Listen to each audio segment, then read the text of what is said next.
Let's talk about one of my favorite movies for a second. It's kind of a funny story. Calling it my favorite movie might be a lie because it's actually one of my favorite books.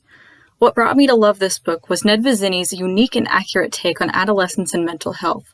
Without delving into specifics, Craig Gilner's struggles and feelings in the opening chapters of the book resonated with me, and the book gave me such a sense of understanding and belonging within a world of exactly the opposite.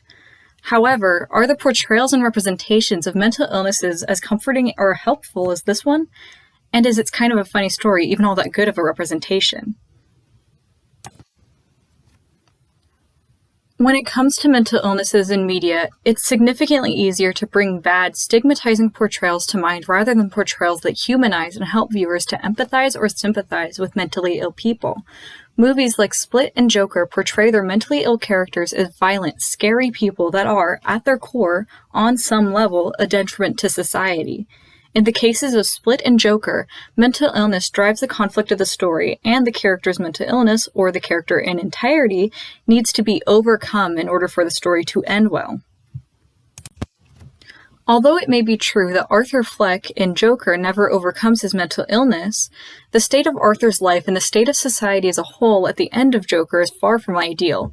In a sense, the movie is showing the audience what supposedly happens if mentally ill people like Arthur Fleck are allowed to run loose.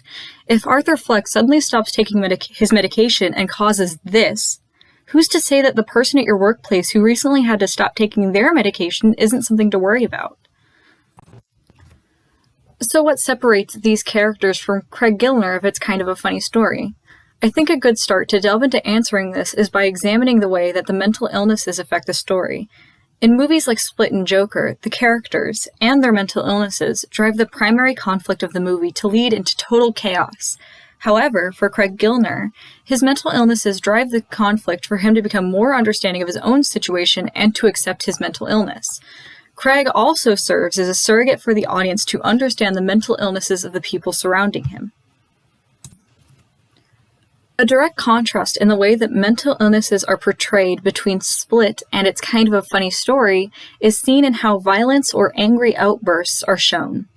In Split, these outbursts are frightening and convey how the people surrounding James McAvoy's character are in danger because of his mental illnesses.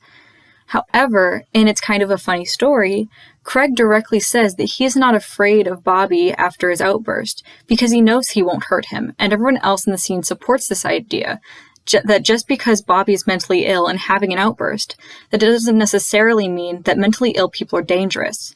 Not only this, but Craig elaborates on how the only fear he felt due to the outburst was due to the fact that he could relate to it, creating a moment for the audience to consider how they could understand and also possibly relate to Bobby in that moment. Although It's Kind of a Funny Story is a good start in showing how mental illnesses can be portrayed well, it is by no means perfect. It's Kind of a Funny Story, first and foremost, shows a very specific, privileged view of what mental illnesses look like. Although the movie dips its toes into exposing how adult-aged and impoverished people experience mental illnesses and have larger consequences for their mental illnesses, it still does not show any, if any, minorities well. A trans person is only used as the end of a joke in the movie, and the primary characters of the movie are all white. The movie also romanticizes mental illnesses heavily for its young characters, as the movie sometimes portrays mental illness as a possible route to connecting with and meeting a possible romantic partner, rather than as something serious.